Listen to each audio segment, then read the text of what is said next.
Où sont les promesses de Dieu? Quelqu'un se demande dans son cœur, où sont les promesses de Dieu? Parce que on voit que la parole de Dieu ne s'accomplit pas dans notre vie. On voit que ce que Dieu a promis ne se réalise pas. On vit le contraire de ce que Dieu a promis dans sa parole. Dieu a promis la paix, mais dans ton cœur il y a les troubles. Dieu a dit, je connais les projets que j'ai formulés sur toi, un projet de paix, non de malheur.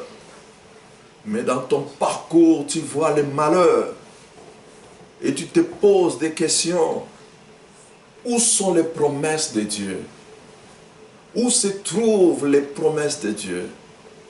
Où est le Dieu des prodiges, le Dieu des grandes choses, le Dieu des miracles, le Dieu qui écoute la prière? Tu as l'impression que Dieu ne t'écoute pas. Où sont les promesses de Dieu? C'est ça le thème que nous développons cet après-midi. Où sont les promesses de Dieu? Nous allons lire la parole de Dieu dans les livres des Juges. Nous sommes dans Juges chapitre 6. Juges au chapitre 6. Nous lisons les versets 12 et 13. Versets 12 et 13.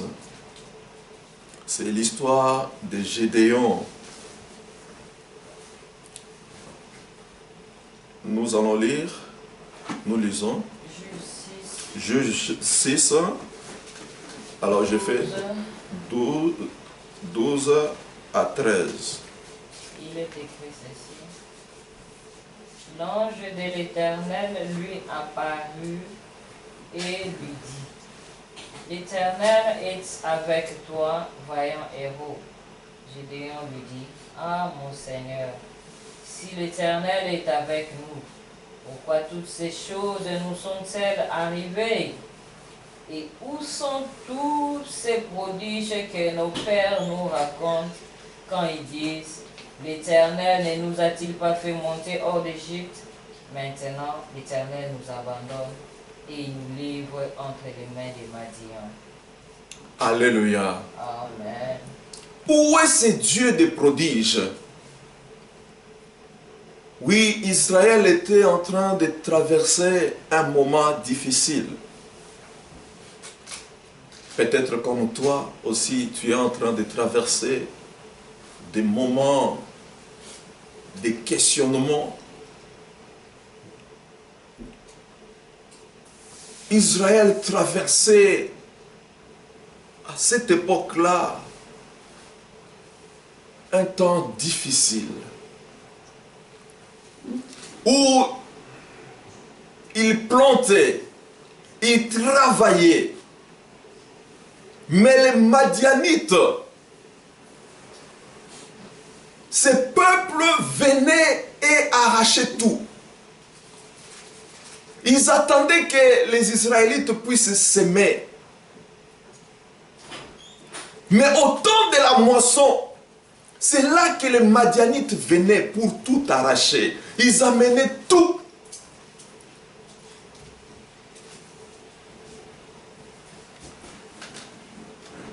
Et parmi les Israélites, il y avait quelqu'un, un homme qu'on appelait Gédéon, un jeune.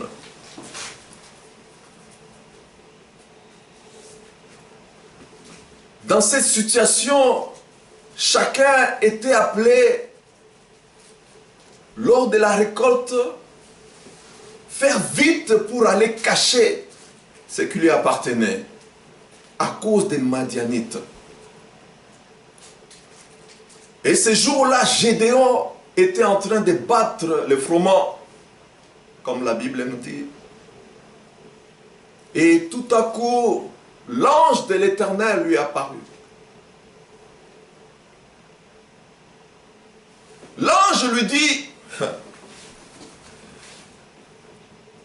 l'Éternel est avec avec toi, vaillant héros.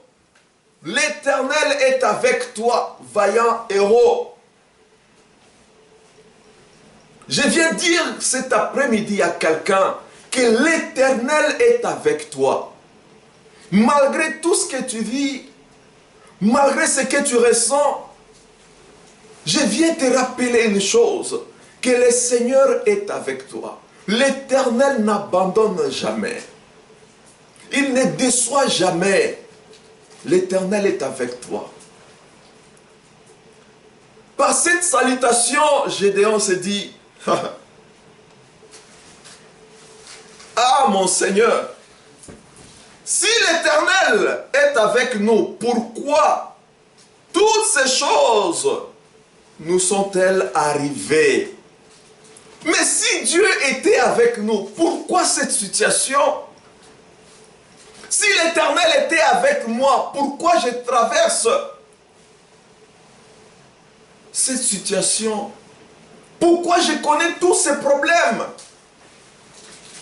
Pourquoi cette épreuve? Si le Seigneur est avec moi, où sont les promesses de Dieu dans ma vie?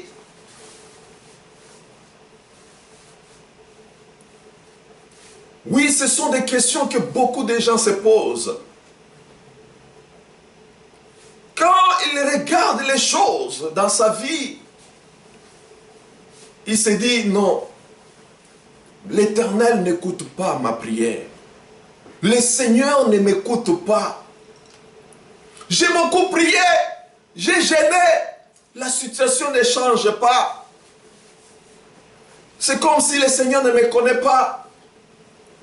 Mais je viens te dire cet après-midi, le Seigneur te connaît. Il te connaît par ton nom, il te connaît. Le Seigneur voit ta situation. Le Seigneur connaît ton problème. Et le Seigneur est avec toi. Dans cette situation que tu es en train de traverser, tu n'es pas seul. Le Seigneur est avec toi. Pourquoi tous ces malheurs? Pourquoi cette situation que je suis en train de traverser?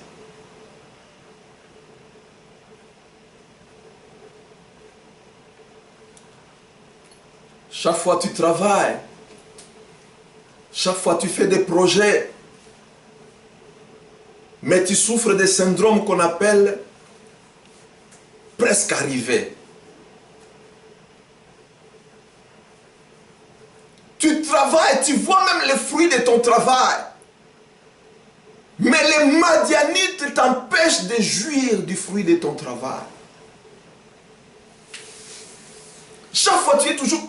Ah, moins un, j'allais saisir. Moins un, j'allais saisir. J'étais presque arrivé. Le syndrome de presque arrivé. J'ai raté ça de près. Toujours j'ai raté de près. Et c'était le cas pour Israël. Ils plantent, ils sèment. Et ils voient les fruits de leur travail. Ils voient comment ça pousse. Comment ce qu'ils ont planté est en train de croître. Ils voient. Mais arrivé seulement à la moisson. Lors de la moisson. C'est là que les Madianites interviennent pour tout arracher. C'était une situation lamentable. C'était un contraste entre ce que Dieu avait promis à Israël et ce qu'ils étaient en train de vivre. C'est ce que Gédéon voulait exprimer en fait. Ce que j'entends dire de ces dieux-là et ce que nous vivons, je vois les choses sont contraires. Les choses sont opposées. Je ne comprends rien du tout. Je ne comprends rien.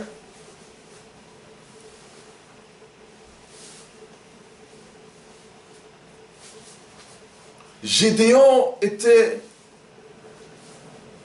quelqu'un que Dieu avait choisi.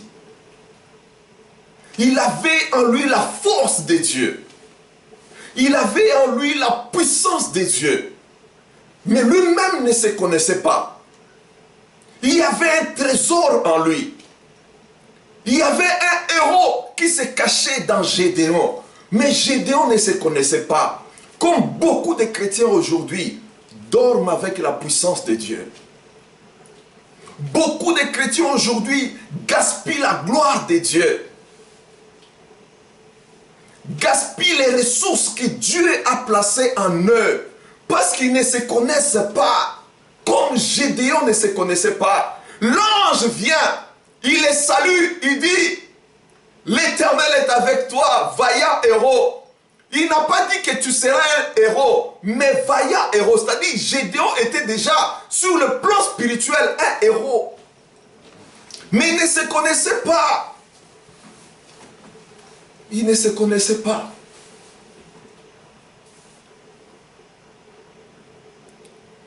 Il dit, mais pourquoi cette salutation? Pourquoi m'appelles-tu héros?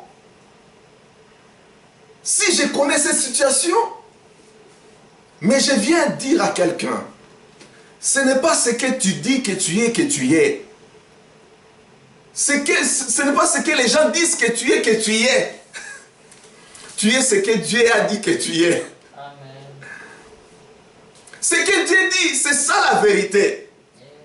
Même si tu ne connais pas, mais ce que la Bible a déclaré sur toi, c'est ça la vérité. Tu es ce que la Bible a déclaré sur toi.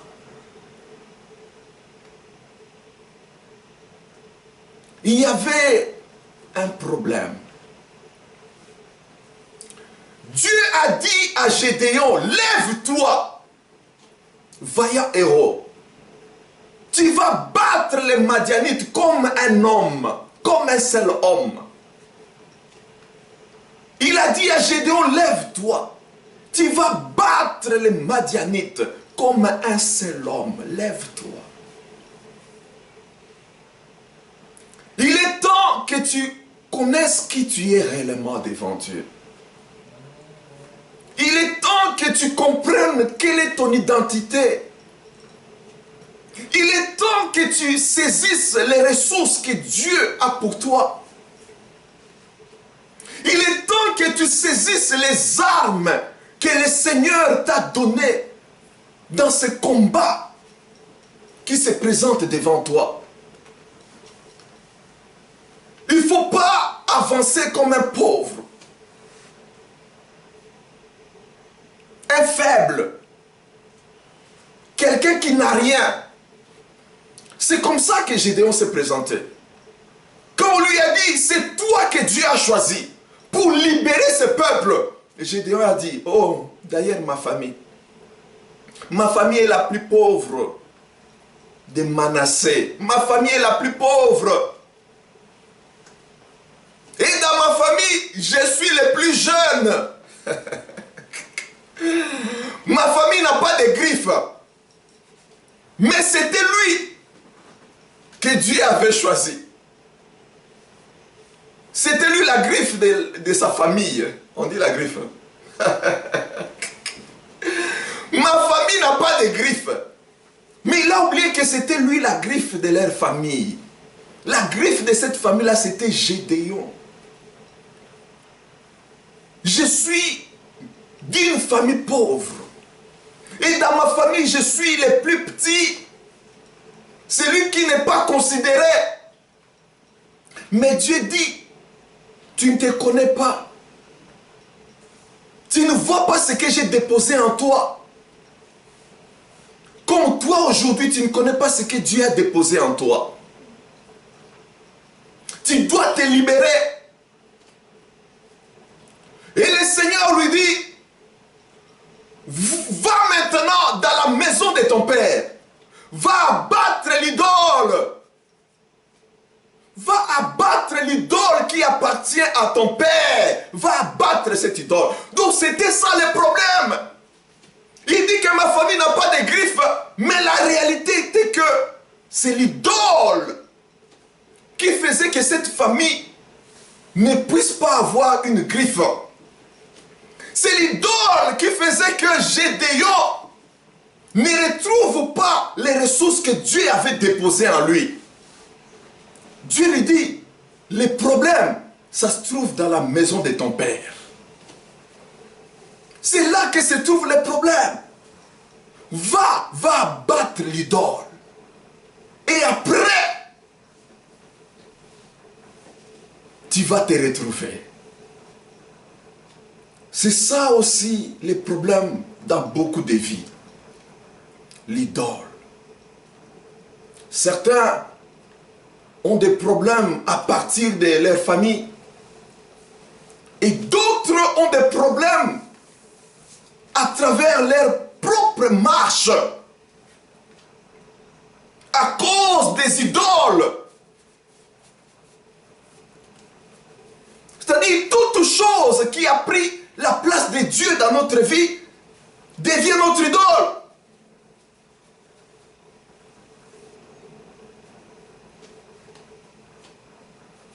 Tout ce que tu es capable de sacrifier ta relation avec Dieu à cause de la chose, donc cette chose-là devient ton idole. Si tu es capable de sacrifier ta communion avec Dieu à cause de la chose, cette chose-là devient ton idole. Donc tout ce qui a pris la place de Dieu dans ta vie, ça peut être l'argent, ça peut être une relation quelconque. Il y a des gens qui sont capables de dire, voilà, je ne vais plus prier parce qu'il y a telle relation qui est cassée. Je ne vais plus prier parce que j'ai connu telle perte dans mes entreprises. J'ai connu telle déception. Donc la chose pour toi paraît plus importante que Dieu, ta relation avec Dieu, ta communion avec Dieu. Quand une chose prend la place de Dieu, cette chose-là devient l'idole de ta vie. Et c'est à travers les épreuves qu'on découvre qui occupe réellement ton cœur. Est-ce que c'est Dieu ou autre chose? C'est à travers les épreuves. Quand tu parviens déjà à dire que voilà, parce que j'ai connu ceci, je ne vais plus prier, c'est que ce n'est pas Dieu qui occupait ton cœur. C'est cette chose-là. C'est pourquoi en perdant la chose, tu ne considères plus ta relation avec Dieu, ta communion avec Dieu. Les problèmes de Gédéon, si les héros qui étaient en lui ne se manifestaient pas, si Israël connaissait tout ce qu'il était en train de connaître, c'était à cause de l'idolâtrie. Israël a abandonné Dieu. C'était ça les problèmes. C'était ça les problèmes. Beaucoup de gens ne sont pas toujours honnêtes. Ça, nous le répétons toujours. Beaucoup de gens ne sont pas honnêtes. Lorsque les problèmes arrivent, lorsque les difficultés arrivent, ils ne reconnaissent pas, comme le psalmiste a reconnu, qu'avant d'être humilié, mon pied dérapait. Le psalmiste reconnaît, avant d'être humilié, avant de connaître les problèmes, avant de connaître la difficulté qu'il avait connue, il reconnaît qu'il avait dérapé. Il avait dérapé. Mais beaucoup de gens ont du mal à reconnaître leurs fautes. Beaucoup. Quand les malheurs arrivent, on accuse Dieu. Pourquoi Dieu m'a abandonné? Pourquoi Dieu m'a fait ceci ou cela? Mais est-ce que Dieu occupait la première place? Car la Bible dit, recherchez premièrement le royaume de Dieu. C'est-à-dire, recherchez d'abord Dieu. Est-ce que Dieu occupait la première place? Mais pour examiner l'authenticité de notre foi, Dieu permet les épreuves. Dieu permet les épreuves. Ce sont les épreuves qui testent l'authenticité réellement de notre foi. Si notre foi est authentique. dans le problème de l'idolâtrie, les choses qui occupent la place de Dieu dans notre cœur. C'est ça qui peut aussi empêcher que les promesses de Dieu se manifestent. Que la parole de Dieu se manifeste puissamment dans notre vie. Oui, ces choses-là peuvent être un obstacle. Ça peut être l'argent, ça peut être le travail, ça peut être une relation quelconque.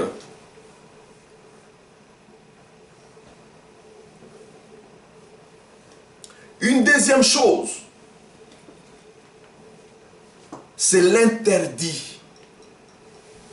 Toucher à l'interdit. Là où on ne devait pas toucher. Toucher à l'interdit.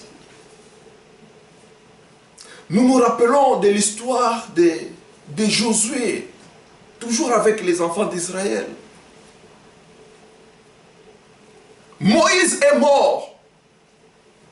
Josué a pris la relève pour amener les enfants d'Israël dans la terre promise.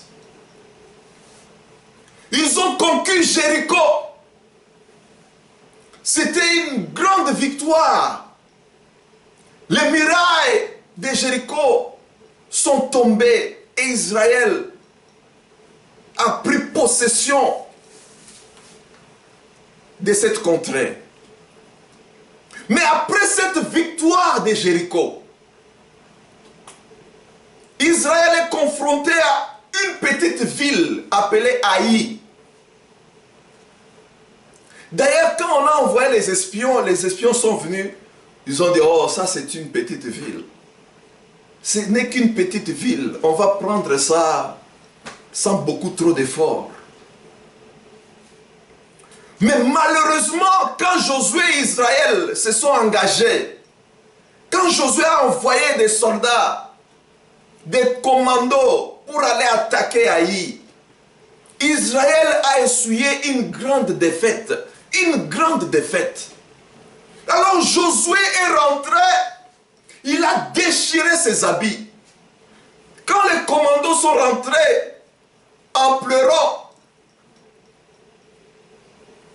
Josué a déchiré ses habits. Il a mis la poussière sur lui.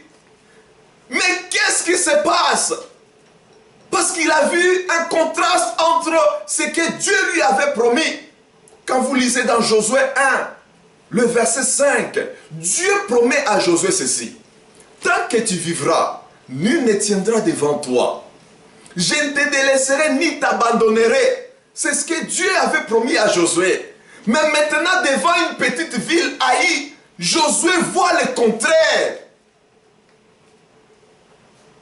Josué a déchiré ses habits. On nous dit, il est parti devant l'arche. Il est resté là, devant l'arche, face contre terre, jusqu'au soir, pour chercher la face de Dieu.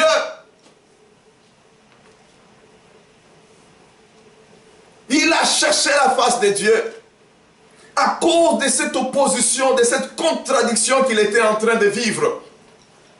Mais beaucoup de gens aujourd'hui ne cherchent pas la face de Dieu, mais se mettent plutôt dans des murmures ou cherchent d'autres voies pour résoudre leurs problèmes au lieu de chercher Dieu devant les difficultés, devant les contradictions qu'ils vivent dans leur marche, devant les épreuves, au lieu de chercher la face de Dieu, au lieu de s'humilier devant Dieu comme Josué l'a fait.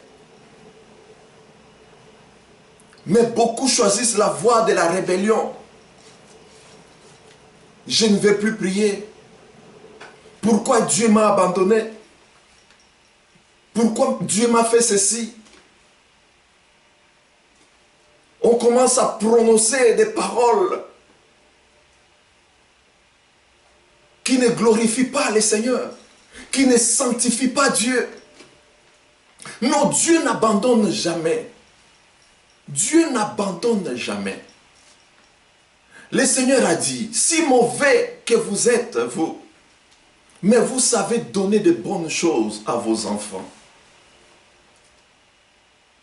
À combien plus forte raison l'Éternel, lui qui est amour, donnera-t-il de bonnes choses à ceux qui l'invoquent?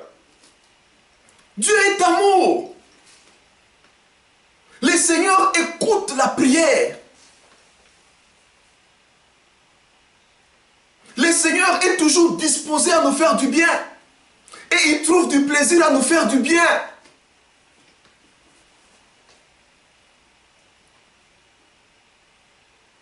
Mais quel était le problème d'Israël?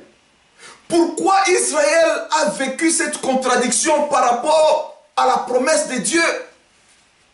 Dieu avait promis que nul ne tiendra devant Josué. Mais pourquoi cette défaite?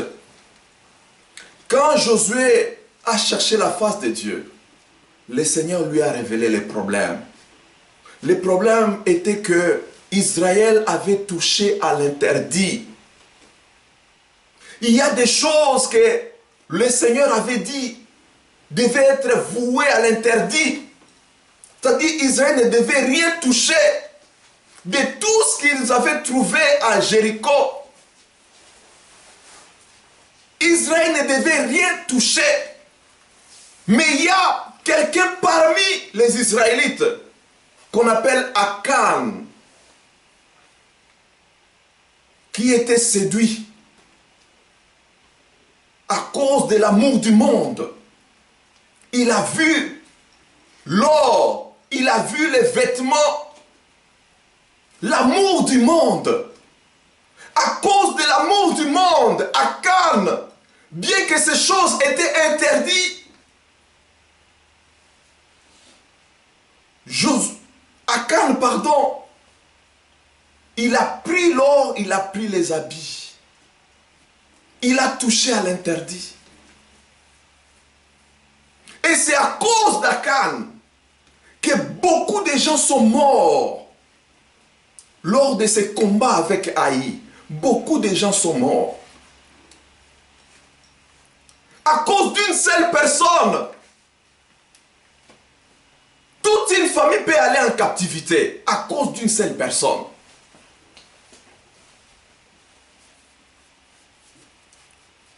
Toute une famille peut aller en captivité quand on touche à l'interdit, à ce qu'il ne faut pas toucher.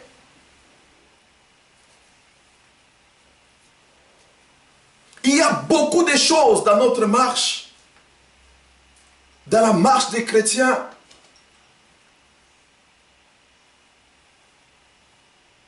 qui les empêchent de vivre les promesses de Dieu. Nous devons chaque fois rentrer auprès du Seigneur et dire au Saint-Esprit de nous sonder, de sonder notre marche. Tu n'expérimentes pas les promesses de Dieu, mais regarde ta vie. Regarde ta vie. Dis au Saint-Esprit de te sonder. Es-tu fidèle au Seigneur? Le Seigneur t'a promis de prospérer dans tes affaires. Est-ce que tu gères tes affaires selon la parole de Dieu? Est-ce que tu gères ton argent selon la volonté de Dieu?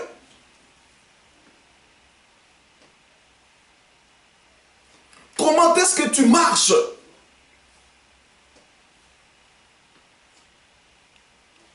Tu dois chercher la face du Seigneur.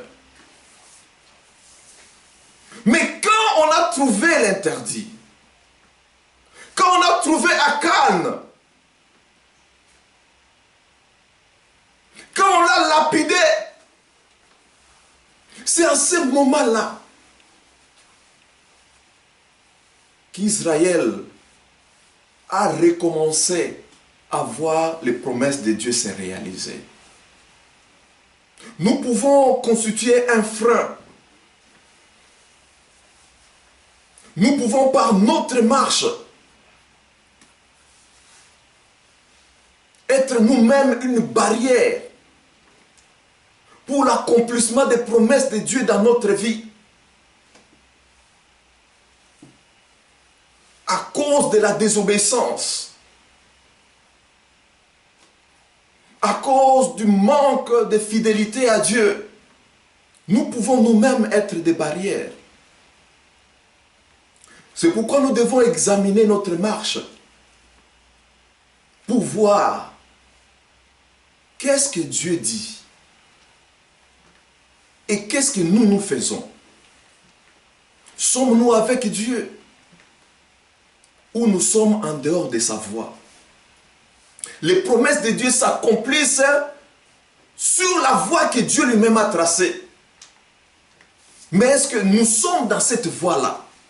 Comment est-ce que nous menons notre vie? Comment est-ce que nous marchons? Mais Dieu est bon. Le Seigneur est miséricordieux. Et il est toujours prêt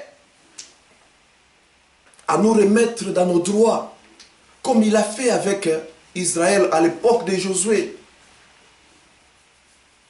Parce qu'ils ont résolu d'enlever l'interdit au milieu d'eux.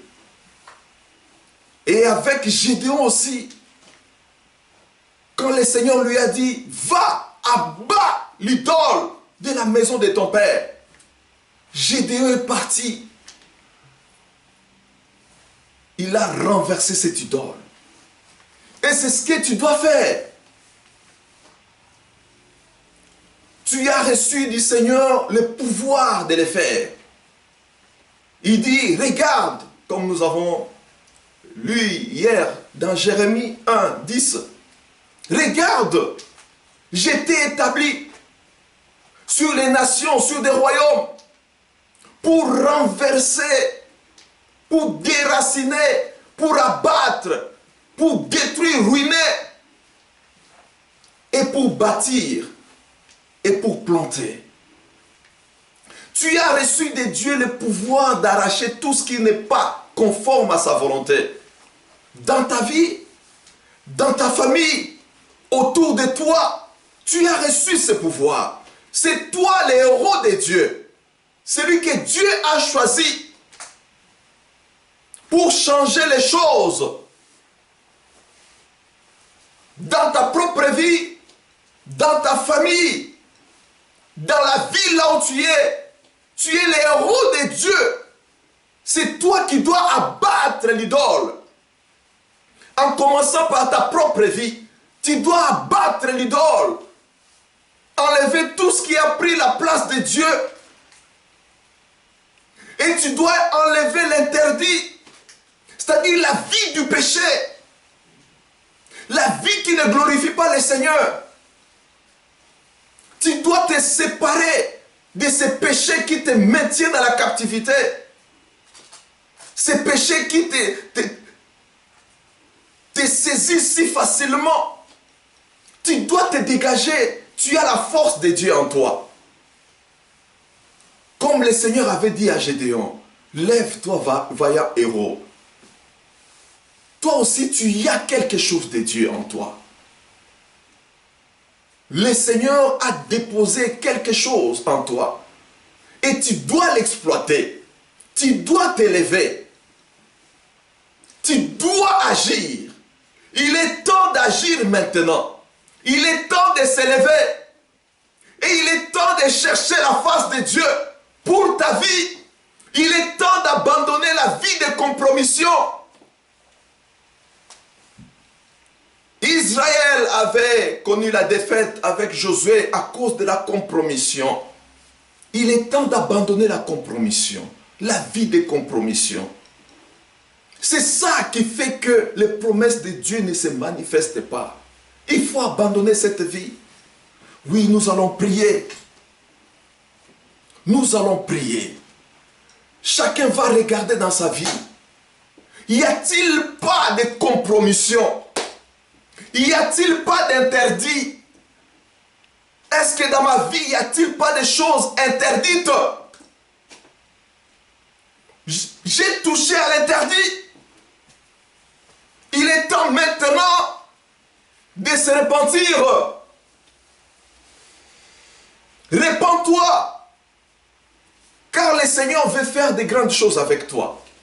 Le Seigneur veut réaliser des prodiges avec toi. Gédéon a dit, où sont ces prodiges de Dieu? Où sont ces prodiges? Mais les prodiges du Seigneur sont encore là. Avec Dieu, nous ferons des exploits, de grandes choses. Il suffit de se repentir maintenant. De refuser la vie de compromission. Et d'abattre toute idole dans notre vie. Toute idole dans notre foyer, dans notre famille. Nous devons abattre cela. Oui, nous commençons d'abord par notre vie. Regarde dans ta vie. Regarde ta marche. Est-ce que ta marche est conforme avec la parole de Dieu? Est-ce que ta vie chrétienne glorifie le Seigneur? Est-ce que tu es un modèle pour le monde? Est-ce que les autres peuvent copier ta vie et être agréables au Seigneur? Regarde ta vie. Est-ce que tu es réellement un témoin de Jésus? Est-ce que la vie de Jésus peut se voir en toi? Examinons-nous. Il est temps de nous repentir. Dis Seigneur, me voici. Pardonne-moi Seigneur. Pardonne-moi. Il est temps de te repentir. Dis au Seigneur de pardonner tes péchés. De pardonner les compromissions. De pardonner les interdits. Demande au Seigneur de pardonner.